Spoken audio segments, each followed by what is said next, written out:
Il est suivi entre autres par une orthophoniste qui, si elle est bonne, essaie de faire ce que l'école n'a pas fait.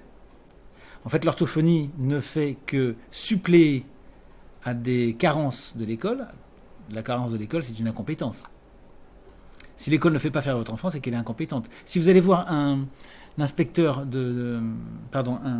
d'auto-école et qu'il ne vous apprend pas à conduire et que vous arrivez à la conduite sans savoir conduire, eh bien c'est qu'il est incompétent. Alors s'il vous dit en plus, mais madame, effectivement, c'est vrai que pendant les leçons, je dormais, mais le problème c'est pas là, le problème c'est qu'en fait vous êtes dyspraxique. Ben, ça serait un escroc. Voilà. Puisque vous n'aurez pas pratiqué la conduite, vous ne pouvez pas savoir, vous arrivez à l'examen, vous plantez, la responsabilité en revient à l'instructeur qui n'a pas fait son travail. Ou alors vous, si véritablement vous n'avez rien voulu faire. Mais en général, les gens qui passent le permis ont envie de le passer et font quand même un minimum. Si vous faites le minimum, c'est suffisant pour que l'instructeur fasse son travail et que vous passiez votre permis. Il suffit de faire le minimum, en fait. De même que si vous allez en haute montagne avec un guide, il vous suffit de marcher. Vous n'avez pas besoin de connaître la géologie, l'altitude, la pression atmosphérique. C'est lui qui connaît. Il sait très bien que vous n'allez pas faire 3000 mètres d'ascension par jour. Il va falloir faire des paliers parce que la pression n'autorise pas votre organisme à en faire davantage. Bon, lui, il le sait. Vous avez juste à marcher et vous arrêter quand il vous le dit. À partir du moment où vous êtes de bonne foi et que vous faites le minimum, il n'y aura pas de problème parce que lui, il va vous montrer comment on fait pour monter en haute montagne. Eh bien, l'école, c'est la même chose. Si les profs sont compétents, l'enfant y arrive, puisqu'il va faire ce que le prof va lui indiquer dans la joie, le bonheur et le plaisir. Ça n'est pas le cas. Pourquoi ? Parce que les profs ne sont pas compétents.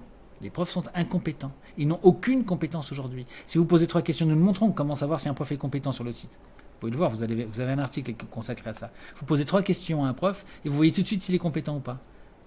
Et les retours que nous avons, c'est que pour l'instant, depuis des années, nous n'avons plus de profs compétents dans l'école publique, mais plus un seul. Posons 3 questions aux profs et les retours sont à 100% pour l'instant, dans l'école publique, j'insiste bien, l'incompétence complète. C'est dans les écoles hors contrat qu'on trouve maintenant les derniers profs à peu près compétents. Et encore, ce n'est pas toujours le cas. Mais enfin, on trouve encore de très très bons profs dans le hors contrat. Nous sommes d'accord de faire l'école à la maison avec une particularité qui est de travailler cette année scolaire sur l'autonomie en lecture et en écriture. Vous ferez, s'il vous plaît, les choses comme on vous l'indiquera. L'autonomie viendra, mais ça viendra progressivement. Et ça ne vient pas en apprenant la lecture et l'écriture. Voilà. L'autonomie ne se fait pas en apprenant. L'autonomie, elle se fait en travaillant et en pratiquant, en faisant les exercices. Donc ça, on va vous le montrer. N'y allez pas avec des idées préconçues. On va vous donner les éléments.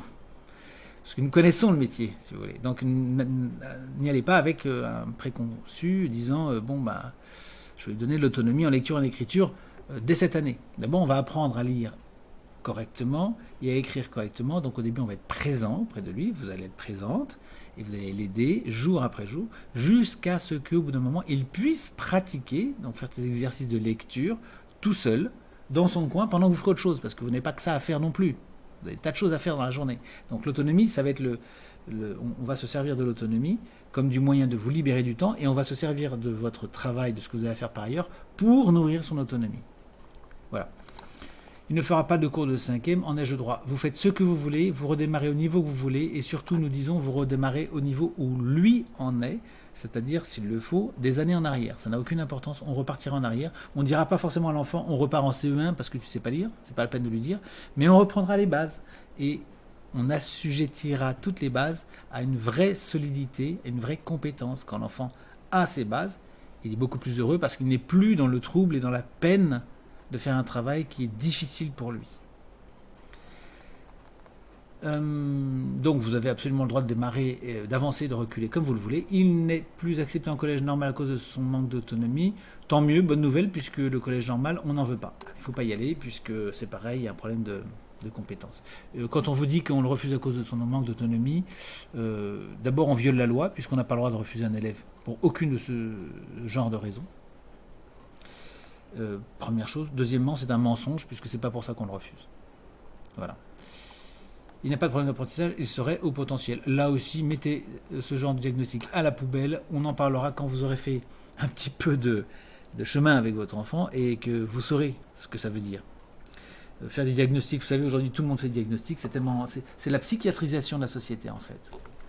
On est dans une époque où on pousse tout le monde vers les diagnostics.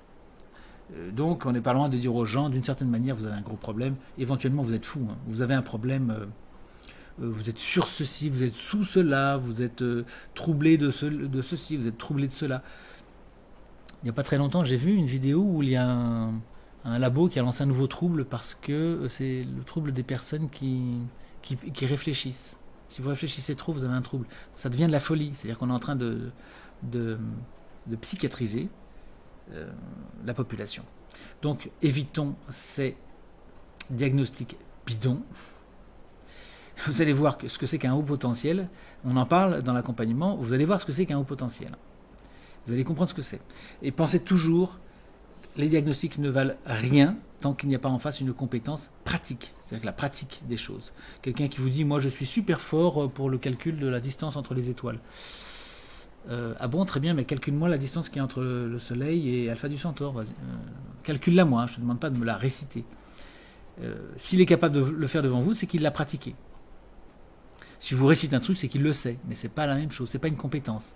Savoir une chose, restituer une chose apprise par cœur, ce n'est pas une compétence. C'est un exercice de la mémoire, c'est une compétence mémorielle si vous voulez. Mais c'est tout. C'est pas du calcul. Il n'a pas été capable de calculer des choses. Alors qu'ils ne disent pas, dans ce cas-là on ne dit pas j'ai la compétence de calculer des choses, mais j'ai une bonne mémoire, ce qui n'est pas du tout pareil. D'accord ? Sur les hauts potentiels, eh bien qu'est-ce que c'est qu'un haut potentiel, si vous voulez, c'est une extraordinaire escroquerie, si vous voulez, haut potentiel. Ça veut dire que il y a des capacités, éventuellement, c'est potentiel, qui seraient énormes. Mais c'est le cas de tout être humain. Tous les êtres humains, moi je vous promets que vous prenez n'importe quel être humain, vous l'envoyez en stage, je ne sais pas moi, à Kourou, à la NASA ou à Baïkonour, un stage intensif pendant 2 ans, je vous assure que son potentiel, il va être énormément développé. Il y a un haut potentiel. Il faut travailler avec des très très hauts scientifiques sur le domaine astronomique, faire un énorme travail d'apprentissage, d'approfondissement. Bah oui, là effectivement, il aura énormément développé son potentiel. Si vous l'envoyez pendant 2 ans dans une cuisine avec un très très bon cuisinier, lui apprenant les 1001 recettes possibles avec tel ou tel ingrédient, bah, il va développer énormément son potentiel dans le domaine de la cuisine. Si vous l'envoyez pendant 2 ans sur la mer avec un très très bon skipper qui va lui apprendre tous les trucs du métier, bah, il va développer son potentiel dans le domaine de la voile, de la mer. C'est quoi le potentiel ? Qu'est-ce que ça veut dire le potentiel ? Le potentiel, c'est tout ce que votre cerveau est en mesure de développer, mais vous pouvez développer n'importe quoi, je vous le garantis. Vous pouvez apprendre le chinois en 1 an. Vous pouvez apprendre à faire du violon. Ça prendra 1 an, 2 ans, 3 ans. Vous pouvez apprendre, je ne sais pas moi, à fabriquer des compléments alimentaires. Vous pouvez... n'importe quoi, vous comprenez, ça ne veut rien dire. Un enfant est haut potentiel. Moi, je ne connais pas d'enfant à potentiel nul ou faible. Ça n'existe pas. Je ne connais pas un seul enfant au monde qui soit à potentiel faible. Tous les enfants ont un haut potentiel. C'est-à-dire qu'ils ont tous la possibilité, si le cerveau est dûment sollicité, de développer des tas de capacités. C'est évident. Non seulement les enfants sont au potentiel, mais tous les adultes aussi. À moins d'avoir le cerveau complètement compote et d'être un drogué fini et shooté et avachi dans la rue. Et encore, si vous reprenez en main un type qui est complètement avachi et bourré de drogue, etc., vous le détoxifiez complètement et que vous redonnez une chance à son cerveau, pourvu que ce ne soit pas l'article de la mort et qu'il ne meure pas dans les 24 heures. Mais si vous donnez du temps à la nature et que vous alimentez le cerveau avec de bonnes choses, vous pouvez restaurer un individu. Et d'ailleurs, ça s'est fait. Il y a des SDF qui étaient vraiment dans des situations sanitaires désastreuses qui sont devenus des gens normaux, éventuellement développant brillamment des activités. Donc, haut potentiel, il faudra que je fasse une vidéo à ce sujet, de haut potentiel d'ailleurs. Haut potentiel, c'est de la fumisterie. Ça ne veut rien dire. Ben voilà, je crois qu'elle est faite en fait, ma vidéo, je n'ai pas besoin de la refaire. Haut potentiel, c'est de la fumisterie. Ça ne veut rien dire. Soit le médecin, parce que si vous voulez, c'est aussi un moyen pour le type qui fait le diagnostic de ne pas prendre de risques. Prends pas de risque, hein, c'est facile. Votre enfant, il a peut-être un haut potentiel. C'est-à-dire que peut-être qu'il pourrait éventuellement développer quelque chose. Moi aussi, je peux faire un diagnostic de... Peut-être que vous avez un très fort taux de capacité accidentelle dans la vie. Je prends pas de risque, mais peut-être que vous allez avoir des accidents de voiture dans la vie. Oui, c'est facile, hein, je veux dire, tout peut arriver, tout ne peut ne pas arriver aussi. C'est de la fumisterie. On se moque de vous en disant ça. Ça veut dire quoi, haut potentiel? Quelqu'un qui vous donne un diagnostic comme ça, vous dites, ça veut dire quoi exactement, haut potentiel? Expliquez-moi. Elle va vous dire, bah, peut-être que votre enfant, il a des plus, c'est pour vous faire plaisir, c'est pour vous flatter en fait. C'est pour, et puis éventuellement vous prendre de l'argent au passage. Peut-être que votre enfant a des possibilités. Oh, il pourrait être peut-être très intelligent parce que je pense que oui, il y a quelque chose. Mais je ne suis pas formel, hein, c'est potentiel. Hein, parce que si votre enfant, dans 25 ans, il n'a rien fait de votre vie, et que si vous l'avez laissé devant la télévision à regarder les conneries que passe la télévision nationale d'État, ou des mangas, ou des Walt Disney, ou voilà, où il a passé son temps à regarder des stupidités, le cul dans son fauteuil, il sera débile et donc un déchet peut-être dans 25 ans. À ce moment-là, si vous revenez me voir, moi en tant que diagnosticien, ben, je dirais, mais madame, je vous dis simplement que c'était un potentiel. Donc ça s'est pas passé, ben, pas de chance, quoi. Hein. Voilà. Et j'ai pris votre argent quand même, mais ne m'en veuillez surtout pas parce que je vous ai dit que c'était potentiel. Alors ça, c'est, vous voyez, quand vous avez affaire à des gens qui sont aussi malhonnêtes que ça, il faut leur dire, monsieur, soit mon enfant, il a un haut degré, un fort QI, soit il l'a pas. Vous me le dites, allez-y, je vous écoute. Est-ce que mon enfant a très haut QI? Très... Soyez encore plus honnête. Est-ce que mon enfant a un très fort potentiel intellectuel? Ça dépasse le cadre du coefficient intellectuel. Le coefficient intellectuel est assez ciblé. Mais est-ce que mon enfant est-ce qu'il a un cerveau performant? Vous pouvez le dire aussi comme ça, parce que des capacités intellectuelles ou cerveau performant, c'est la même chose. Hein. Intellectuel, c'est l'ensemble des capacités du cerveau. Donc, est-ce que mon enfant a un très puissant cerveau ou non? Aujourd'hui, je vous écoute. Vous allez voir que le gars, il ne pourra pas vous répondre. Il ne peut pas vous répondre. Ça ne veut rien dire. Il va dire... il faudrait qu'il dise... ce serait amusant d'ailleurs. C'est ça qu'il faut poser comme question. Parce que là, il va être coincé. Qu'est-ce qu'il voulait qu'il dise? Soit il dit... bah écoutez, non, aujourd'hui je vois pas votre enfant, il parle pas 12 langues, je sais pas, moi à vue de nez, comme ça il n'est pas capable d'estimer la valeur de la valeur d'une nation, d'un pays tout entier, en équivalent en tonnes or par exemple. Je crois pas, non, il n'est pas capable de ça. Je le vois pas résoudre un Rubik's Cube en moins de 20 secondes. Non, pour moi, votre enfant, il a un cerveau normal, enfin, je suppose, bon, voilà. Ça, ce serait une réponse à peu près honnête. Ou alors, il vous dirait, ah oui, madame, ça, effectivement, votre enfant, je trouve qu'il est très intelligent. Enfin, moi, il m'époustoufle, il m'a dit des choses extraordinaires. Il a une vision des choses. Il m'a dit, par exemple, monsieur, votre métier est un métier inutile parce que vous faites des bilans sur un cerveau qui est en constante évolution. C'est quand même intéressant chez un enfant. C'est pas un imbécile, votre enfant. Là, croyez-moi, il y a quelque chose. Non. Alors, vous voyez, vous invitez le diagnosticien à dire soit mon enfant a un cerveau qui est brillant, soit il a un cerveau qui n'est pas brillant, ou alors il a un cerveau normal. Entre 0 et 100, qu'est-ce qu'il vaut le cerveau de mon enfant? Ça, vous posez la question. Entre 0 et 100, mon enfant, il a un cerveau qui vaut quoi?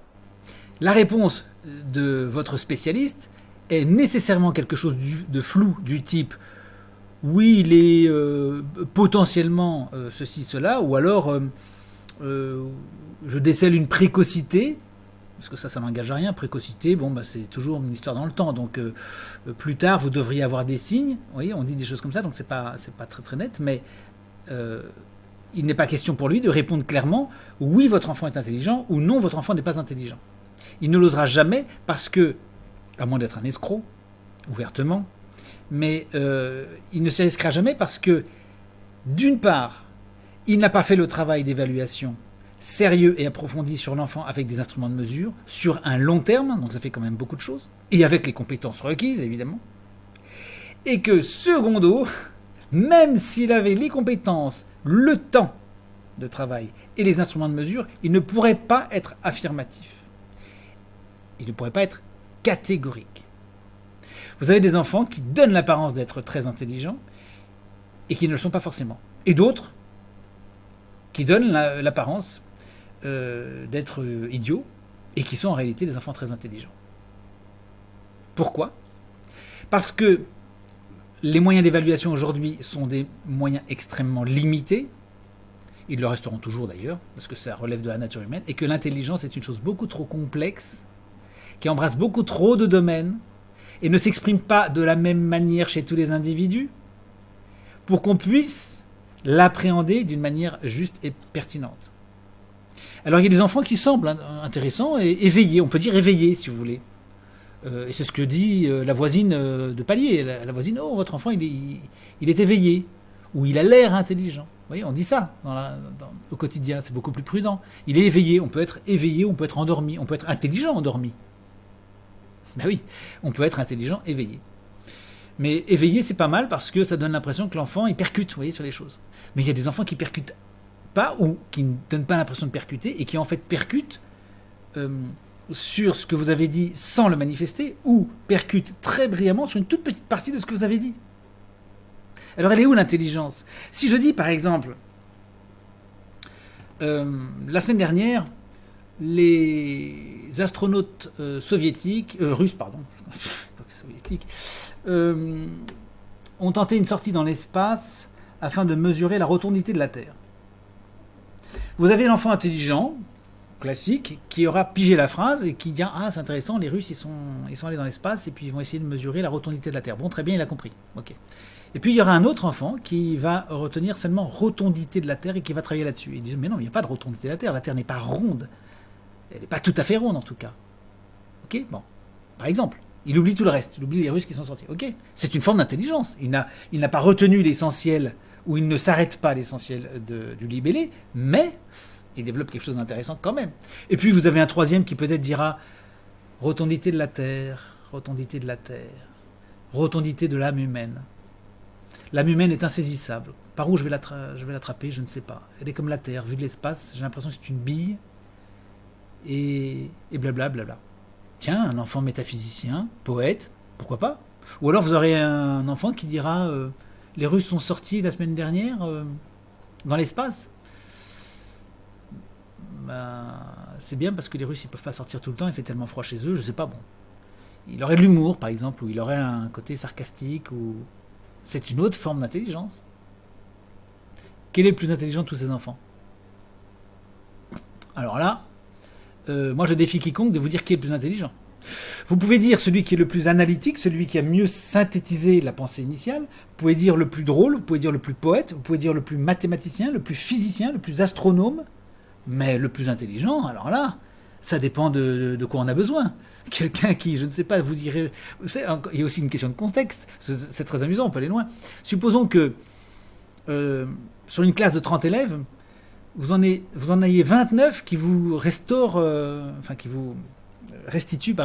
le libellé correctement et qui aient tous compris qu'effectivement la semaine dernière des Russes sont sortis dans l'espace, ils ont fait une sortie dans l'espace pour, avec des instruments de mesure, mesurer la rotondité de la Terre. Il y en a 29 qui ressortent le truc correctement, qu'il y en a un seul qui vous dit les Russes n'auraient jamais dû sortir de leur habitacle parce que il ne faut surtout pas mesurer la rotondité de la Terre. Imaginez. Eh bien, étant donné que vous avez une quantité de gens qui vous sortiront tous la même chose, le besoin serait peut-être moins important que celui qui dirait quelque chose d'à part, même à côté de la plaque. Peut-être que le besoin serait plus important du côté du dernier élève qui s'est exprimé. Qu'est-ce que c'est que l'intelligence? C'est aussi répondre à une nécessité. Peut-être que la société a davantage besoin de réponses à la marge comme celle-ci, plutôt que de la réponse majoritaire. Ou inversement, peut-être qu'on n'a pas du tout besoin de la réponse à la marge et qu'on a besoin de beaucoup plus d'élèves qui aient compris des libellés. Et c'est le cas de beaucoup de profs. Beaucoup de profs vont dire, moi j'ai un élève dans la classe qui a compris le libellé et j'en ai 29 qui n'ont rien compris. C'est ça mon problème. Donc qu'est-ce que c'est que l'intelligence? C'est aussi une réponse à quelque chose dont on a besoin. De quoi est-ce qu'on a besoin dans la société aujourd'hui? Et de quoi a besoin ce statisticien et ce praticien qui évalue votre enfant? Il a besoin de quoi? Ça se trouve, lui, il va trouver que, je ne sais pas, un enfant qui est extrêmement fort dans le domaine de l'agronomie, qui connaît tous les fruits et légumes, etc., pour lui, c'est totalement idiot. Donc il va dire, votre enfant, c'est un imbécile, il sera paysan plus tard. Peut-être qu'il va dire ça. Et puis peut-être qu'un autre dira, mais c'est remarquable, cet enfant, il a des capacités admirables et il faut l'encourager plus loin. Donc vous savez, c'est extrêmement relatif, ça dépend de beaucoup de choses. Et donc, non, on ne peut pas affirmer, sans avoir des compétences, un travail très prolongé, des instruments de mesure, et un sens, un discernement extrêmement aigu sur des contextes, des besoins, etc., sans tout cela, eh bien, se prononcer est une hérésie. Moi, personnellement, Quand une maman vient me voir et me dit mon enfant est un haut potentiel, je ne vais pas lui dire, d'abord je vais lui dire ce genre de choses, je mise en garde, mais si elle me dit mon enfant est inintelligent ou pas, je lui dirai madame, je ne vais pas vous dire ça aujourd'hui. Parce que si je me prononçais aujourd'hui, je serais un imposteur. Tel que je le vois, je ne peux pas le savoir. Je ne peux pas, je n'en ai aucun moyen. Peut-être qu'il peut sembler intéressant, pertinent, peut-être que demain, il aura perdu toute espèce de faculté, peut-être que dans 6 mois, il sera totalement éteint. Je ne sais pas. Donc, c'est déjà une première étape. Mais ce n'est pas tout. Une fois qu'il aurait dit ça, ça n'aurait pas non plus d'intérêt puisque le cerveau est en constante évolution. Si vous sollicitez convenablement un cerveau qui est à 1, je ne vais pas dire 0, parce que 0 c'est la mort clinique, mais bon, disons que le débile absolu, vous voyez, 1. Il n'arrive même pas à parler, il ne voit pas, il n'entend pas, il a d'énormes problèmes. Bon. Donc il a 1, c'est-à-dire le plus bas possible avant la mort. Bon. Eh bien, avec des sollicitations convenables, il pourrait se développer et monter vers 2, 3, 4, 5, 10, 15, 20, peut-être davantage. Aujourd'hui, on est au tout début de l'expérimentation de sollicitation ad hoc pour le cerveau. On est au tout début. Il y a des tas de choses qu'on a fait depuis la nuit des temps qui marchent extrêmement bien. Autrefois, on arrivait à faire des amiraux d'empire ou des maréchaux à l'âge de 25 ans. Aujourd'hui, on n'y arrive plus apparemment. Aujourd'hui, vous avez des pléthores de généraux, on en a des quantités, ils sont tous incultes et incapables en fait sur le terrain. On en avait déjà en 40, on voit ce que ça a donné, la débâcle totale. On avait des centaines de généraux, la débâcle totale, des types à cheveux gris, vous voyez, ils arrivent en général à 45 ou 50 ans. Uniquement par le jeu des promotions, et ils n'ont réalisé aucun exploit sur le terrain. Et je pourrais vous en raconter quelques-unes d'assez amusantes d'ailleurs, en fait, d'exploits, parce qu'en fait, les gars, ils vont sur le terrain, on les envoie en mission, puis ils font des petites missions comme ça, qui, hop, leur assurent d'avoir des médailles, et ça leur permet de monter comme ça. Donc vous avez des quantités de gars qui sont des généraux, qui sont des nuls militairement. Vous aviez autrefois, à l'époque du Grand Condé, vous aviez à l'époque de Louis XIV ou Louis XV, vous aviez des gens qui étaient des généraux à 22 ans, uniquement sur leur mérite. Ce qui n'a rien à voir. Pourquoi ? Parce qu'ils étaient très jeunes, ils ont pratiqué. Ils ont été dans l'armée à 12, 13, 14 ans. Ils étaient tambours à 8 ans. Et puis 12, 13, 14 ans, 15 ans, ils commandaient à des hommes. Ils ont fait des opérations. Ils ont été blessés 20 fois. Il faut voir un peu le maréchal de Villars. Il a été blessé plus de 20 fois dans sa vie. Bon. C'est pas la même chose, vous voyez. Donc, la sollicitation du cerveau, elle fait tout. Elle change tout. Donc, un type qui serait vraiment, disons, on va dire... non pas à l'état de légumes, mais à 15 ou 20%, c'est-à-dire un type qui est profondément débile, enfin quelqu'un qui... Je parle débile, c'est pas une insulte, hein, c'est débile, ça veut dire faible, qui serait intellectuellement extrêmement débile ou pauvre, eh bien vous pourriez en faire un individu extrêmement intéressant et intelligent. Et il y a des cas tous les jours. On a des tas d'enfants qui ont passé leur enfance à l'école et devant la télé, donc c'est le couple infernal qui rend débile les êtres humains, et qui, à partir de 20 ans, entrant dans des métiers vraiment intéressants, dans des études vraiment intéressantes, sont devenus des gens vraiment intéressants, à très haut niveau. Alors, ces gens-là avaient-ils un haut potentiel ? Eh bien, probablement pas, parce que à l'école, leur capacité intellectuelle était masquée, donc s'ils voient un diagnosticien, celui-ci aurait dit moi, je ne vois pas de haut potentiel actuellement. En fait, comme ils ne connaissent rien et qu'ils utilisent ce genre de mots, ils se trompent en fait dans la définition des mots, parce que haut potentiel, tout le monde l'a, ça c'est absolument évident.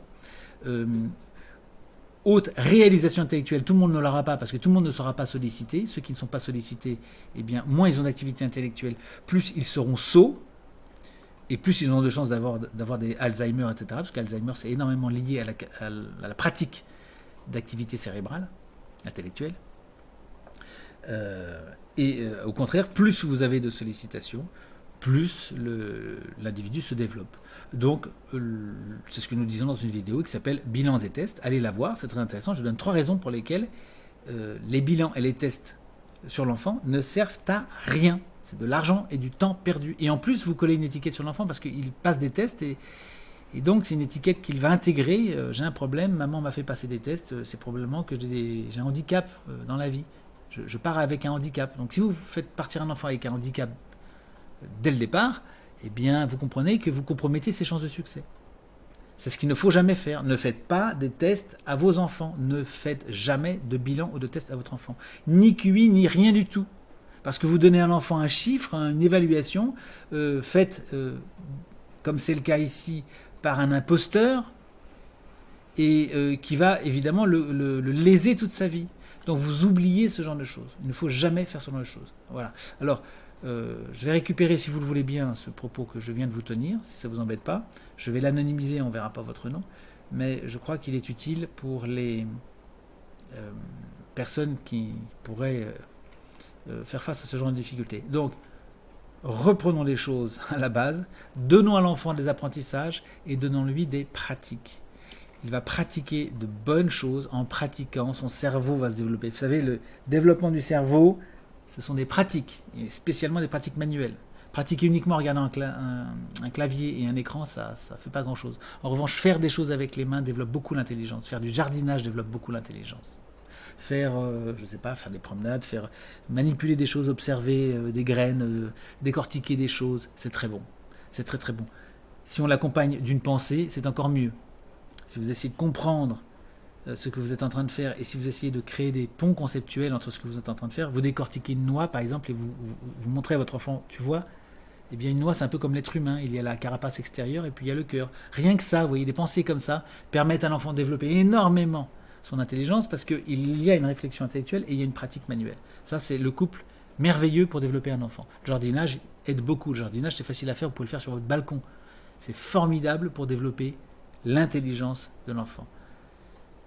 Et regardez les gens qui ont des métiers, qui pratiquent des métiers. Autrefois les agriculteurs, il n'y en a plus aujourd'hui, mais à l'époque il y en avait des agriculteurs, des vrais, des paysans qui étaient dans la terre. Il y en a encore quelques-uns. Bon, ça revient maintenant par le bio et par